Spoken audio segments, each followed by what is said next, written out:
3:30 ng umaga. Nakahiga ka sa kama, nakatingin sa kisame, ang isip mo ay napakabilis mag-isip. Kailangan mong gumising ng maaga bukas pero hindi ka talaga makatulog. Ipakikita ko sa iyo kung ano mismo ang dapat mong gawin sa susunod na 15 minuto para maresolba ito ngayong araw din. At ang pinakamaganda sa lahat, malamang na mayroon ka na ng mga sangkap sa kusina mo ngayon.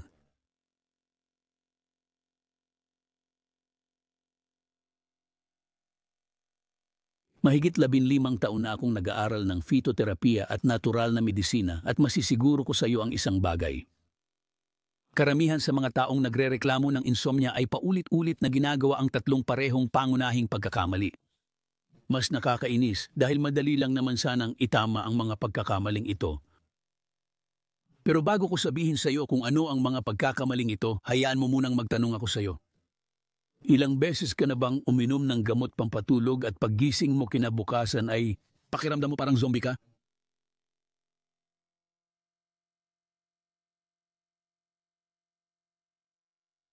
Ganun nga. Naranasan ko na rin yan.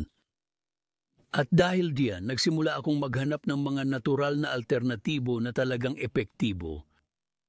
Ang aking natuklasan, magbabago ng lubusan sa paraan ng pagharap mo sa pagtulog. Mayroong tsaa na tinatawag kong tunay na pampakalma. Hindi ito marketing o pagmamalabis. Agham ito na inilalapat sa praktika. Ang tsaa na ito ay pinagsasama ang tatlong partikular na sangkap na nagtutulungan sa paraang hindi inaakala ng karamihan. At ituturo ko sa iyo ang eksaktong recipe ngayon. Pero una, sabihin mo muna sa akin ang isang bagay. Napansin mo na ba na may mga gabi na mahimbing ang tulog mo at may mga gabi na hindi kahit pareho lang naman ang ginagawa mo? Nangyayari yan dahil sa isang napaka-espesipikong dahilan na may kinalaman sa iyong nervous system. At dito mismo pumapasok ang ating unang sangkap.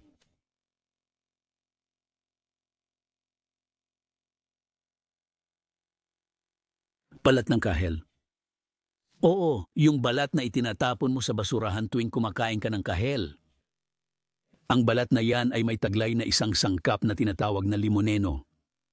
Ang limoneno ay isang natural na terpeno na direktang kumikilos sa parehong mga reseptor sa utak na tinatarget ng mga gamot na pampakalma. Ang kaibahan ay ginagawa niya ito sa natural na paraan nang hindi nagdudulot ng pagdepende. Kapag kumonsumo ka ng limoneno, naiintindihan ng iyong utak na oras na para mag-relax. Bumabagal ang tibok ng iyong puso, nagiging normal ang iyong presyon ng dugo, at yung pakiramdam ng pagkabalisa na nagpapanatili sa iyong gising ay basta na lang nawawala. Parang meron kang switch para patayin ang stress.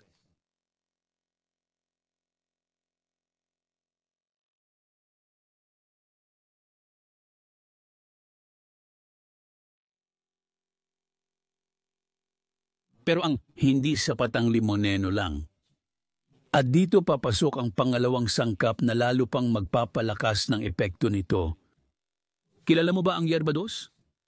Yung maliit na buto na laging ginagamit ng lola mo? Tama nga ang lola mo sa simula pa lang. Ang anis ay may taglay na anitol, isang phytoestrogen na may mga katangiang pampakalma ng pulikat. Sa madaling salita sa Portuges, ibig sabihin nito ay pinapaluwag nito ang lahat ng kalamnan sa iyong katawan, kasama na ang mga kalamnan ng iyong sistemang panunaw. Alam mo yung pakiramdam na hindi komportable ang tiyan mo bago matulog at yun ang dahilan kung bakit hindi ka makatulog. Ang anis ay nakakatulong diyan.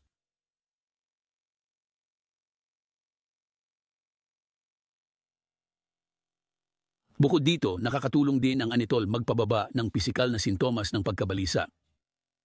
Yung mga palpitasyon, yung pagkabalisa sa isip na hindi ka mapakali.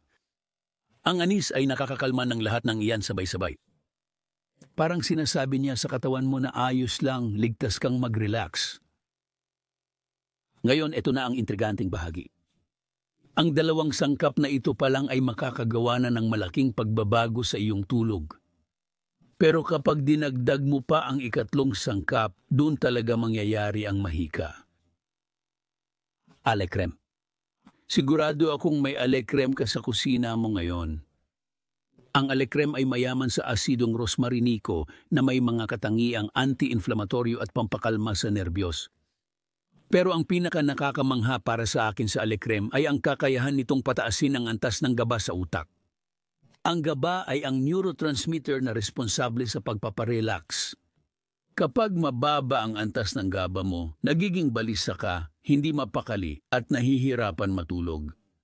Ang Romero ay natural na nagpapataas ng mga antas na ito, kaya nagbibigay ng malalim na pakiramdam ng katahimikan. Pero may iba pa. Ang Romero ay nakakatulong din magpababa ng cortisol na siyang hormone ng stress. Alam mo yung kapag stress ka buong araw at pag oras na ng tulog parang hindi makapatay ang isip mo? Yan ay dahil sa mataas na cortisol na umiikot sa dugo mo. Nakakatulong ang rosemary na pababain ang mga antas na yan kaya mas madali para sa katawan mo na pumasok sa natural na mode ng pagpapahinga.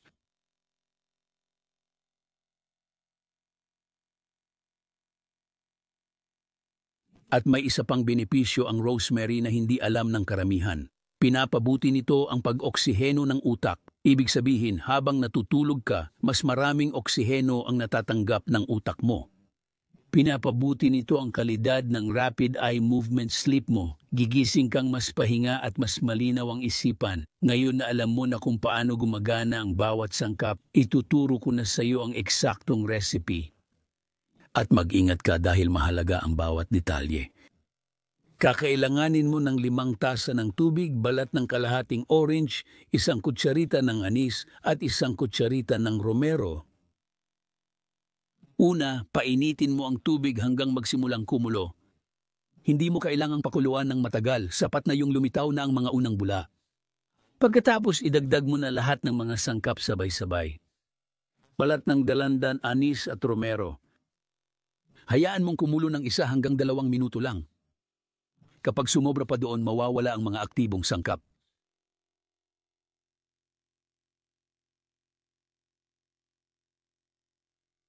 Pagkatapos patayin mo na ang apoy.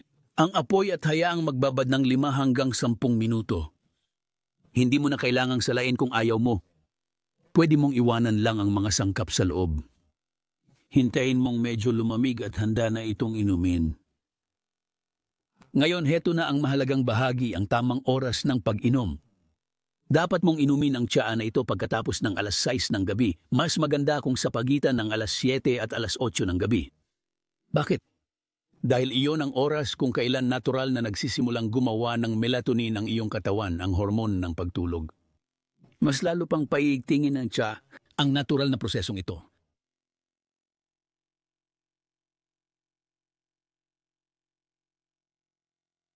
May isang napakahalagang bagay na gusto kong kailangang sabihin sa iyo. Huwag mong inumin ang tsaa na yan sa araw. Talagang nakakaantok ito at maaaring makaapekto sa konsentrasyon mo sa trabaho o pag-aaral. Itabi mo na lang yan para sa gabi talaga. At isa pang mahalagang bagay, huwag kang iinom ng tubig pagkatapos ng tsaa. Mayroon kang buong araw para mag-hydrate. Kung iinom ka ng maraming tubig malapit na sa oras ng pagtulog, magigising ka ng ilang beses sa gabi para pumunta sa banyo. At sisirain nito ng tuluyan ang kalidad ng iyong tulog. Ngayon, sasabihin ko sa iyo ang isang sikreto na maaaring mas mahalaga pa kaysa sa mismong tsaa. Ang kalidad ng iyong tulog ay hindi lang nakadepende sa iniinom mo. Mas higit na nakadepende ito sa kapaligirang nililikha mo para matulog at sa mga nakasanayan mong gawin bago ka humiga. Una, kailangan madilim ang iyong kwarto, talagang madilim. Kahit anong liwanag, gaano man ito kaliit, nakakaapekto sa produksyon ng melatonin. Kung hindi mo kayang gawing sobrang dilim ang iyong kwarto, mag-invest ka sa sleep mask. Malaking tulong yan. Pangalawa, temperatura. Dapat malamig ang kwarto mo, mga 18 hanggang 22 degree. Kapag masyadong mainit, nahihirapan ang katawan mong pababain ang internal na temperatura na kailangan para sa malalim na tulog. Kung wala kang aircon, kahit buksan mo na lang ang bintana o gumamit ng ventilador. Pangatlo, at seryoso ito, huwag gumamit ng cellphone, television, tablet o computer 1 oras bago matulog. Ang asul na ilaw mula sa mga gadget na yan ay niloloko ang utak mo, kaya iniisip nito na araw pa. Resulta? bumababa ang produksyon mo ng melatonin at hindi ka talaga makatulog. Alam ko na mahirap bitawan ng cellphone. Naging addict din ako sa bagay na yan dati. Pero kapag naintindihan mo kung gaano ito nakakasama sa tulog mo, mas nagiging madali ang magbago. Iwanan mo ang cellphone mo na nagcha-charge sa ibang kwarto. Bumili ng alarm clock kung kailangan mong gumising ng maaga. Ngayon ituturo ko sa iyo ang isang teknik sa paghinga na mas nagpapalakas pa ng epekto ng tsa. Ito ang paghinga na 4-7-8. Hihinga ka sa ilong, bibilang hanggang 4, hahawakan ng hangin, bibilang hanggang 7, at maglalabas ng hangin sa bibig, bibilang hanggang 8. Ulitin mo ito ng 4 na beses. Ina-activate ng technique na ito ang parasympathetic nervous system na responsable sa pagpaparelax. Parang sinasabi mo sa katawan mo na ayos lang, ligtas kang matulog. Bagay na bagay ito sa tsa. May isang bagay na palagi kong sinasabi. Ang pagtulog ay hindi luho, ito ay pangunahing pangangailangan. Kung isinakripisyo mo ang pagtulog para magtrabaho pa, lumabas pa, o manood pa ng isang episode ng serye, darating din ang kabayaran niyan. At kapag dumating na, dumarating ito sa anyo ng sakit. Ang pagtulog ng 7 hanggang 9 na oras bawat gabi ay hindi lang suhestyon, ito ay obligasyon. Kailangan ng katawan mo ng ganitong oras para mag-repair, para mag-consolidate ng mga alaala at para gumawa ng mahahalagang hormones. Kapag kulang ka sa tulog, literal kang mas mabilis tumatanda at hindi rin sapat na bumawi ka lang tuwing weekend. Ang pagtulog ng 3 oras kada gabi sa loob ng linggo at 12 oras tuwing Sabado ay walang naitutulong. Kailangan ng katawan mo ng konsistensya. Mas gumagana ito ng mas maayos kapag may regular kang routine sa pagtulog. Hayaan mo akong bigyan ka pa ng isang mahalagang tip. Ang maligamgam na paligo bago matulog ay maaaring maging mahusay na dagdag sa tsaa. Ang maligamgam na tubig ay nagpaparelax ng mga kalamnan at kapag lumabas ka na sa paliligo, mabilis na bumababa ang temperatura ng iyong katawan na nagsasabi sa utak mo na oras na para matulog. Kung gusto mong palakasin pa lalo ang epekto nito, magdagdag ka ng ilang patak ng lavender na essential oil sa tubig ng paligo.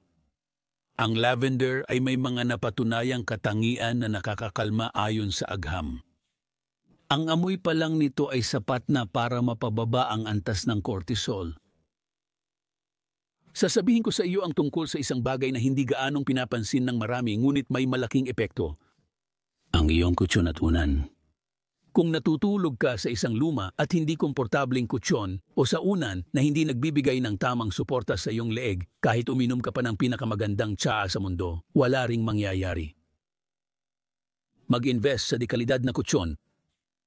Hindi naman kailangang yung pinakamahal sa merkado, pero dapat komportable ito para sa uri ng katawan mo. Palitan ang iyong unan bawat 2 taon.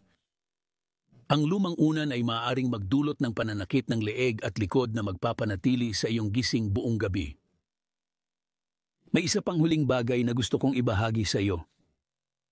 Ang dekalidad na tulog. Binabago ng malaki ang iyong buhay. Kapag maayos ang tulog mo, mas lumalakas ang iyong immune system, mas gumaganda ang iyong konsentrasyon, mas nagiging matatag ang iyong mood, at pati ang balat mo ay mas gumaganda. Parang meron kang superpower na pwede mong gamitin gabi-gabi. At ang pinakamaganda sa lahat, wala itong bayad.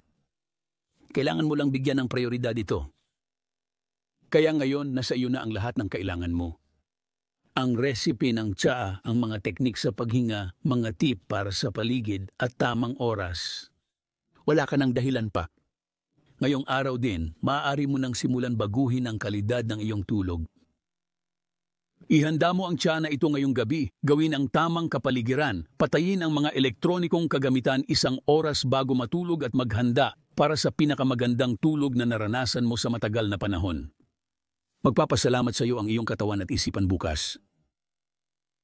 Kung nakatulong sa iyo ang nilalamang ito, huwag mong kalimutang i-like ang video na ito. Malaking tulong ito sa akin para magpatuloy akong magbahagi ng mahahalagang impormasyon tungkol sa natural na medisina.